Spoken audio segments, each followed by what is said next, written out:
Alex Murdaugh, disgraced lawyer. Now, a good amount of people think that he's guilty. There's also a good amount of people who think that this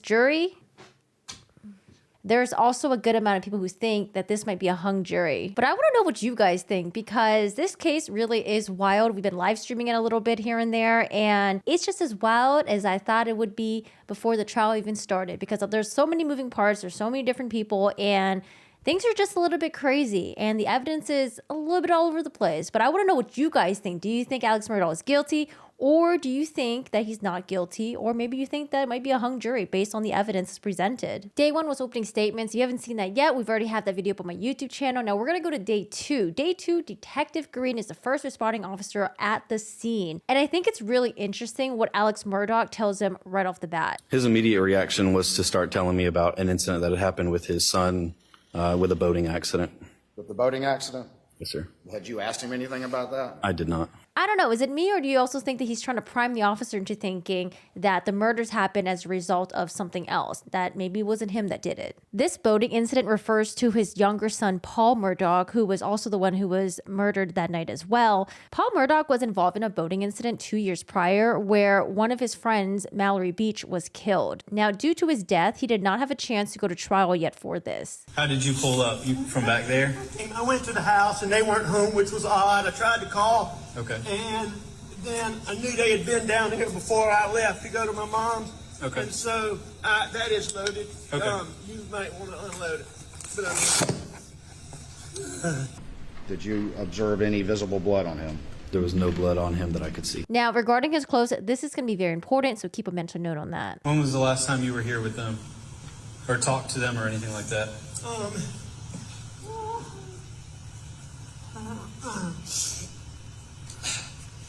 it was earlier tonight. I don't know the exact time, but Okay. I left. I was probably gone an hour and a half from my mom's, and I saw them about 45 minutes before that. Okay. I rode around with Paul for 2 hours this afternoon in the pickup truck. That's your son, Paul? Okay. Alec Murdaugh is establishing his alibi right now, and you will notice that he never mentions that he was ever at the dog kennels where the murders took place. I don't know if you've already touched them, but I don't want you to touch them just in case they can get any kind of evidence, okay? I'd already touched them trying to get to see if they were breathing. Did you have a chance to look at his shirt? I did. And did you see any indication that there was any blood on any part of his body? No, sir. Not, again, just physically with my observations, no microscope there. I did not see any blood anywhere. So now keep in mind that Alec Murdaugh, he said that he touched the 2 victims to see if they were alive. However, if you remember earlier in the testimony, the police officer mentioned that there was no blood on him that he saw whatsoever. And you're going to see that in other testimonies from other people who showed up at that night as well. Please tell me where Paul's wrists were located when you discovered his body. They're up underneath his body.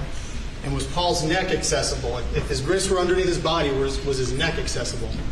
He's face down, and I didn't try to get a pulse, but where I know that you would check would be difficult. And if you had to manipulate the body, and if you were going to try to check his pulse via wrists or neck, with what you saw that night, would your hands be bloody? If I had attempted, they would have been, yes. And again, establishing how was he able to check the pulse, and how was he able to do so without getting any stains on him? He and his mother both had injuries that we consider incompatible with life. Again, I mean, he was emotional. Distress on his face. I didn't see him cry. Not everyone cries. I don't have an issue with that. Another thing that got people really confused was, well, why would Alec Murdaugh check the pulses of the victim, especially with his son, Paul Murdaugh? Paul Murdaugh, he was so badly wounded. He was essentially shot with a shotgun twice. And because it's so badly disfigured his skull area, to put it lightly, organic matter was ejected out of his skull. And this organic matter is something that, well, aside from your heart, we wouldn't be able to live without. I tried to turn Paul over first. I tried to turn him over, and I don't know, I figured it out. His cell phone popped out of his pocket. That's to my mind, as my son Paul was in a boat wreck a couple years ago. Again, he brings up Paul's boating incident, which, at this point makes sense because a couple days has already passed. However, he does mention that Paul has been punched a couple times or something like that. We do get the testimonies of Paul's friends later on, and I'll let you guys hear that in a bit. I mean, he's been punched and hit and just attacked a lot. So it's mostly like if he goes out places is what goes out like somewhere. He's in college, so if he goes out, I can find out better details from some of his younger friends on that. So let's see what Alex Murdaugh tells the investigators where he was the night of the murders and what happened. Alex Murdaugh told the 911 operator it's been since he'd seen Maggie Murdaugh. He's estimated 1.5 to 2 hours. To 2 hours. 1.5 to 2 hours. Did he say he took a nap? He took a nap. Did he say where he went after that? To check on his mother with Alzheimer's in Hampton. And did he say whether or not he had tried to check Paul's pulse and or Maggie's pulse? He stated he tried to check both. He stated his phone popped out of his pocket. When? When he tried to check his pulse. Did he try to turn him over? That's what he said. How would you describe his arms? They were clean. How would you describe his t-shirt? Clean. How would you describe his shorts? Clean. How would you describe his shoes? They were clean. To my visual eye, he was clean, yes. And to your visual eye, it did not look like he had just blown his son's head off in the confines of a feed room where splatter is everywhere. Again, he tried to check for their pulses. He tried to turn Paul over, but he was completely clean. And now his defense team is like, well, if he's completely clean, then this must be someone who wasn't there at the crime scene when it happened. Did he look like somebody who just changed his clothes? Yes. And to your testimony, those clothes look like they're freshly washed. He's sweating and they are dry, so I would say yes. So it's definitely possible that he could have still done it, but he changed his clothes afterwards. And it's possible that the reason why his clothes were clean was because he didn't check the pulse. And why wouldn't you not check? Because he already knew their fate. He knew they were gone. It was just so bad. They did it so bad. You asked the defendant about the traumatic picture that he saw of Paul and Maggie. What did he say? It's just so bad. I did him so bad. I did him so bad. Yes, sir. I did him so bad, or they did him so bad. I personally heard I, but when you listen to it over and over again, I guess you could hear they. What did you guys hear? I did him so bad, or they did him so bad? Tell the jury if you asked Alex Murdaugh on August 11th, 2021, what did you mean back on June 10th when you said, I did him so bad? We didn't make it to that point, sir. I've made a mental note of it. Again, we were still in the early stages of investigation. It was more of an information gathering from Mr. Alec, and we did not have information at that point, to my opinion, to challenge Mr. Alec on any of his statements. Honestly, the defense does make a point here. If you heard that, why wouldn't you follow up with that? Kind of weird, right? Also, again, what was Alec wearing that night again? Were there any stains? And can you describe the shirt? It was a white t-shirt. Did it appear to have any blood on it from looking right here? No, naked eye, I didn't see any. Okay. Did it appear to be dirty? No. I don't know where the clip went. It's a missing clip from day 4 where the defense tries to introduce that maybe it's possible that there could have been 2 shooters on the scene, not 1. And the reason why this is brought up was because both Paul and Maggie, they were shot with different weapons. Maggie by air-style blackout rifle, and then Paul with a shotgun. I do want to mention that in Melinda Worley's testimony, she's part of a law enforcement agent, it was mentioned that there turned out to be a bloody footprint that turned out to be law enforcement, which would be a horrible way of preserving the crime scene. This next part was mentioned on my Alex Murdaugh timeline video. We're going to have Rogan Gibson, who is a best friend of Paul Murdaugh, on the witness stand. Now, the reason why he's really important is because a Snapchat was supposed to be sent to Rogan, but it was never sent because they believe that the crime happened shortly after. Did you hear any other voices when you were on the phone with Paul about 8:40? I did. And what voices did you hear? I heard Miss Maggie, And who else did you hear? and I thought it was Mr. Alec that I heard. You thought it was Mr. Alec. They believe the crime happened between 8:50 to like 9:04 roughly. And what did Alex say he was doing this time? He said that he was taking a nap. He hadn't seen his wife in about 2 hours, and he left for his mom at 9:04. However, If the call took place at 8:40, well, guess who heard them on the phone? The best friend. Yeah, yikes. And you told him in front of everybody that you had thought you'd heard Alec's voice too, right? That's correct. And he didn't push back whatsoever? No, sir. And guess who else they asked about the Snapchat? One of Paul's other close friend. Whose voices did you recognize on that video? Paul Murdaugh, Maggie Murdaugh, and Alex Murdaugh. And how sure are you? 100%. The person whose voice you recognize on there that you identified as Alec Murdaugh, do you see him in the courtroom here today? Yes, sir. Did Paul receive any threats or harassments that you knew about as a result of that boating accident? None that I thought was real serious. I mean, he mentioned it that, you know, he'd get people comment about it, but nothing that I thought was real serious. Did he, would people just mouth off to him when he went out in bars or just with his friends? Yes, sir. He had mentioned that. But was it anything that you thought was serious in nature? No, and a lot of times I wasn't there when that happened, so I didn't think it was that serious. But remember what Alec Murdaugh said earlier? He said that Paul had been punched a couple of times, that these threats were serious. Well, the best friend said didn't think it was a big deal. Another close friend doesn't even bring it up. On the date in question on June 7th, I only saw 2 FaceTime calls on the phone extraction, and I saw a series of around 73 phone calls on the Verizon call detail record.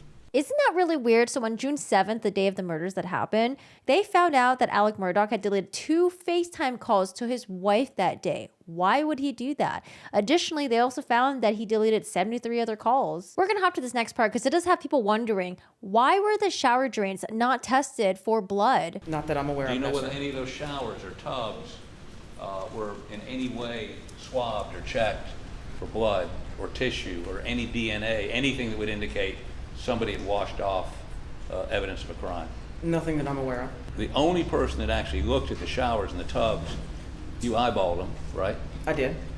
At this point, was it too late to do the testing or something? Did they not suspect Alec Murdaugh from the very beginning? What was up with that? So this next witness is the firearm examiner. At the Moselle property where this occurred, it was known as a hunting lodge. So they had guns laying around everywhere and there were shells everywhere as well. They compared the shells laying around the property to the shells that were found at the crime scene. Based on my examination, it was determined that items 2 through 7, 35 through 37, and 39 had matching mechanism marks, and it was concluded that those items had been loaded into, extracted, and ejected from the same firearm at some previous time. So they had the same markings as the ones that were found at the crime scene.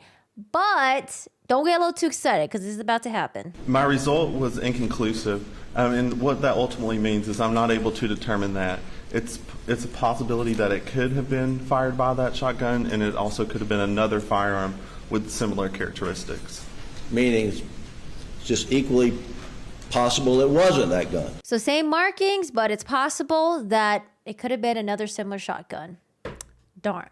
Miss Shelley, I think she's one of the most important witnesses, and I think she's the one that the jury is going to remember the most, at least up until this point. I'm going to be showing some clips of the testimony, and it's going to be a little bit more extensive than the other clips that I showed, but I think it's really important, and you'll see why. And you had worked that schedule for that 8 p.m. to 8 a.m. shift for how long? 2 years. Okay, so she's been there for 2 years. Was it unusual to see Alex Murdaugh at that residence that time of night? Yes, on my shift, yes. And that's the only shift you'd work? Yes. And it was also weird that he showed up late to his mom's. Do you remember what kind of shoes he had on? Those cloth shoes, like Sperry's, that type of material. Like Sperry's, that type of material, cloth shoes. Cloth shoes? Yeah, like cloth. Okay, so he's got cloth shoes on. Now remember what kind of shoes he wears at the crime scene, because it ain't the cloth shoes. And if you don't know what Sperry's are, they look like this. Dennis used to wear them. How long did he stay in the room with y'all? About 15 to 20 minutes. 20 minutes. What was he telling you about that he was at the house the night of the murder? That he'd been there 30 to 40 minutes. Was he telling you that?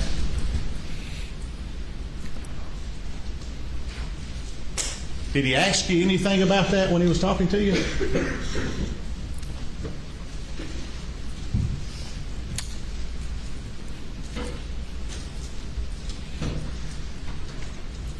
Yes.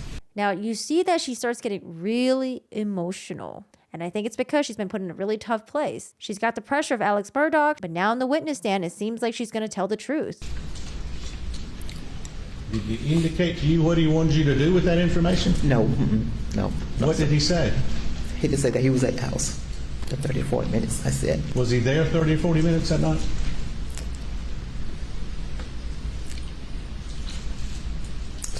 Not to my recall. Why are you crying, Ms. Smith? Because they're a good family, and I love working there.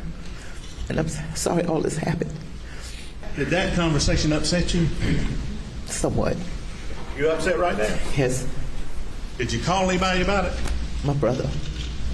You called your brother after that conversation with Alex? Yes.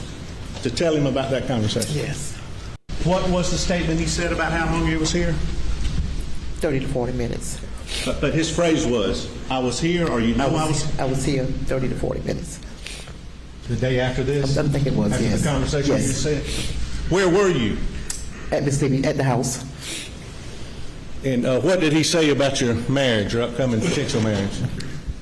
I heard you was getting married. I said yes. He said if I could, just let me know because the wedding's going to be expensive. I said, well, thank you. The wedding's going to be expensive? He said the wedding's going to be expensive. I said, well, thank you. Did he offer to help? Yes, he offered. That's the type of person, a good person. And did he ever mention the wedding to you before? No. Did you mention that to him before? No. Man, in my opinion, this guy was a master manipulator. He knew how to get at people. Now, isn't it weird that the day after he says, I was at the house 30 to 40 minutes when really was there for 20 minutes, he brings up, oh, so you're getting married. Well, let me help you, when he never brought it up before. Anything?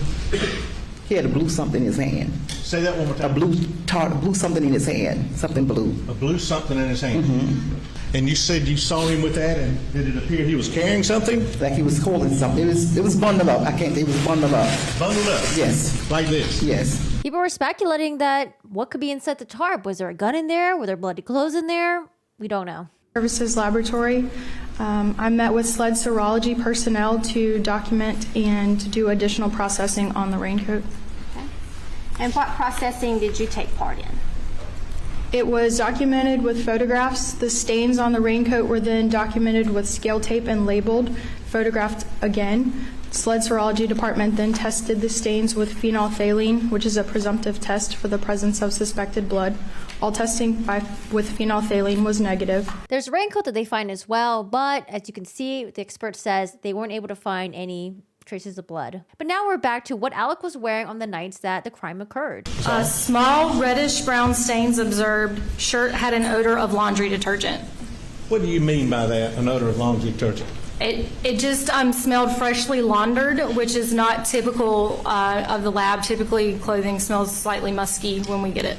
And you examined this shirt when? On June 8th of 2021. Now, you didn't know, did you have any knowledge about this case whatsoever? I just knew that we had asked to make it a priority in the lab. Exactly what the law enforcement were saying. They were saying that it looked like he was wearing clothes that were freshly changed, or it looked like he was wearing clean clothes that had no stains on them, or visible stains. Now, do those look like Sperry's to you? Those bright shoes, those tennis-looking shoes right there? These were the shoes that he was wearing when they found him that night. And again, Alec Murdaugh never mentions that he changed his clothes after returning back from his mom's house and shortly discovering both Maggie and Paul. This next witness, you can tell she does not like Alec Murdaugh. She is Jeannie Seckinger. She's the CFO, COO at the previous law firm that Alec Murdaugh was working at. Also the same law firm that's a legacy of his family. I think Alec was successful more not from his work ethic, but from his ability to establish relationships and to manipulate people into settlements and clients into liking him. So he did it through the art of bullshit, basically. That can be an art. Mm-hmm. And it's also where the jury starts hearing about all of the fraud that Alec Murdaugh was engaging in. He was stealing money from his law firm, stealing money from his clients. Started making some disbursements that he was stealing from that started getting sloppy. So the things that I noticed are more in hindsight. June 7th, 2021, what happened? went to look for Alec, and when I got upstairs, he was standing outside of his office leaning on a file cabinet. And he looked at me with a pretty dirty look, one I'd not seen before, and said, "What do you need now?" Clearly disgusted with me, which kind of raised my hackles. So I said, "Well, let's go in your office and talk about it." When we went in his office, I told him, I said, "I have reason to believe that you received the Ferris money directly to you, and you need to prove to me that you did not." And he assured me again that the money was in there. He took a phone call, and the call was saying that his father was in the hospital and that there was nothing more that could be done, and he was terminal. So at that point, I've known Alec since I was 16 years old, known the family forever. It turned into a personal conversation about, how's your dad doing? How's everything doing? What's going on? And I basically thought he was leaving to go to the hospital to attend to his father, so I left. We did not discuss the money anymore. Around 4 o'clock, my phone rang, and I remember because I was surprised that he was still there.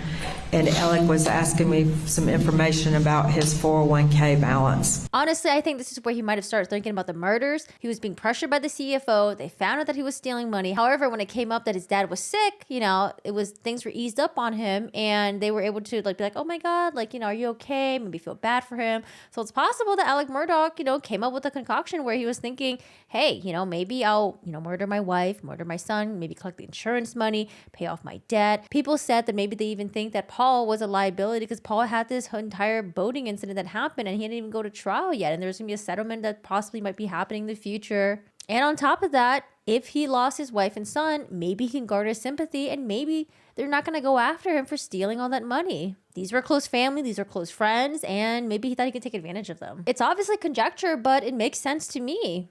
And if a lawyer in PMPD were to have those fees made out to him or her instead of the firm, what would that be? Well, it would be against our policy, but it would be stealing the fees from the firm if they did not come to the firm because they belong to the law firm. This next witness is a little bit tricky. Honestly, I don't think their testimony really helped either way. It was kind of like a net zero for both sides. Also, here's another witness that says that the Alec Murdaugh's clothes from that night smell like fresh laundry detergent. Smelled that, said, "Hey, come in here, I want you to see this," or whatever.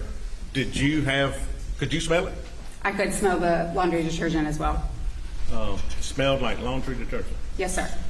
So really what we're trying to determine when we're looking for gunshot primer residue is, one, were they in the vicinity to the discharge of a firearm? Were they shooting a firearm? Or is it simply transfer? And in most cases, we can't determine whether it's vicinity, which includes shooting, or simply transfer. And not only can they tell if the gunshot residue is a result from being in the vicinity of a gunshot or if it's from a transfer, meaning, maybe you touch someone's hand or you touch another gun and it transferred onto you. They can't tell what the gunshot residue is because she does mention that, if you have a weapon that was discharged and you never wipe it down, there's always going to be gunshot residue on there. What'd you find on the shirt? Particles characteristic of gunshot primer residue were found. Particles characteristic of gunshot primer residue are microscopic molten particles that contain the elements lead, barium, and antimony. So for the white t-shirt, from the particle lift that was collected from the right sleeve, right chest area, 2 particles characteristic of gunshot primer residue were found. And from the left sleeve, left chest area, the particle lift collected from there, 1 particle characteristic of gunshot primer residue was found. Can you tell me, did you locate any particles and where they were on these shorts, please? Yes, sir. On the right side, right groin area, there were 2 particles located and confirmed. And then on the left groin area, there was 1 particle located and confirmed. It was collected from his right hand and 1 from his left hand.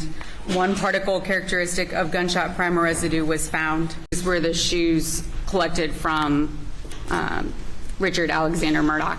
And did you, were you able, well, tell me what your examination from the particle list revealed. No particles characteristic of gunshot primer residue were detected. How many? None. None? No. On the seatbelt. Where did you actually find the particle?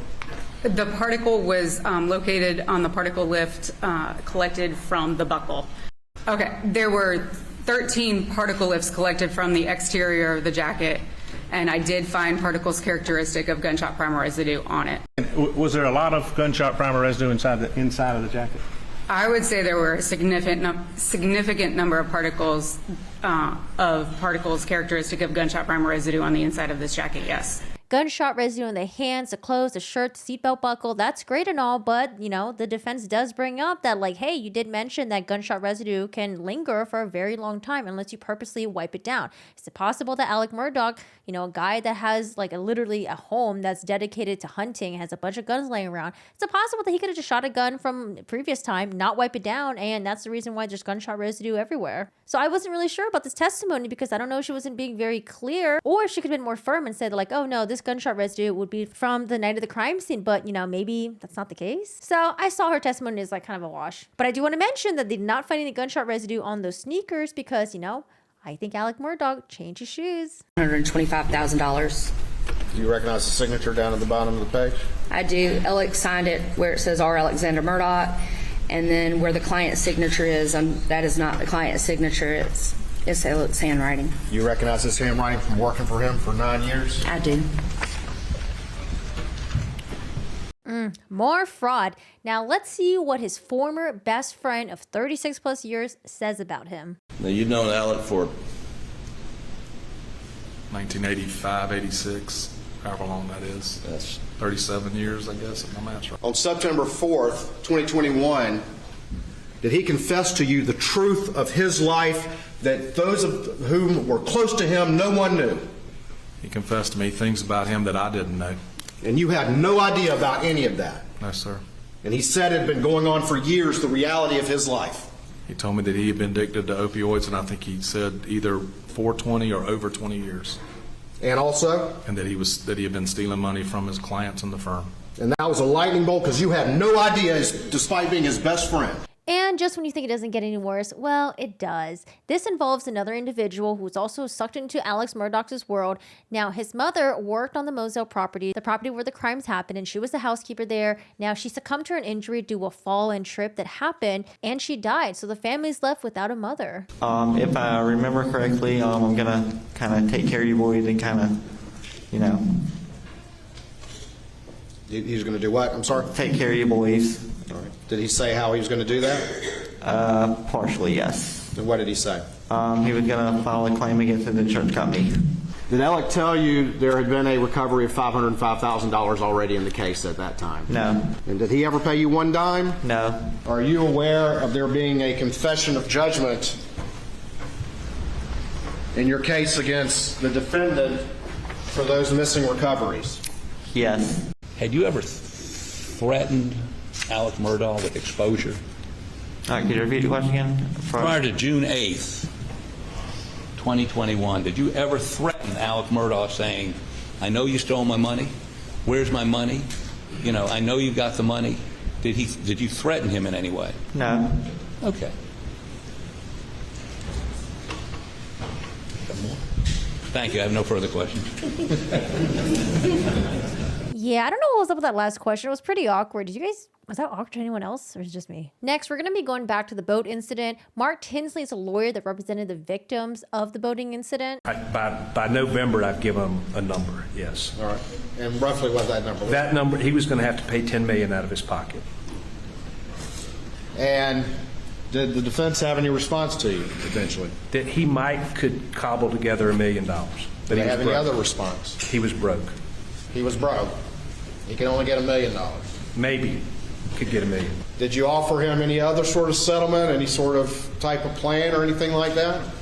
If you're broke, I'm happy to work out a payment plan. You can make payments. You can convey Moselle. I knew he had Moselle. He got Moselle right after a big settlement in 2012. So that's 1,700 acres. Conveyed Moselle, convey the beach house. He still had the house in Hampton. And we'll work out a payment plan on the rest. Imagine saying you're broke, but you got 3 properties. You got a beach property, you got a hunting property, and then you got your own house property. So what do you think? These are the highlights that I thought that were really important that I wanted to share with you. During the first couple days of the trial, I think we're up to day 12. Now, we're currently at day 15 right now, so definitely let me know what you guys think. And yeah, come by the live streams. We'll be streaming some of the trial. And thank you so much for watching this video.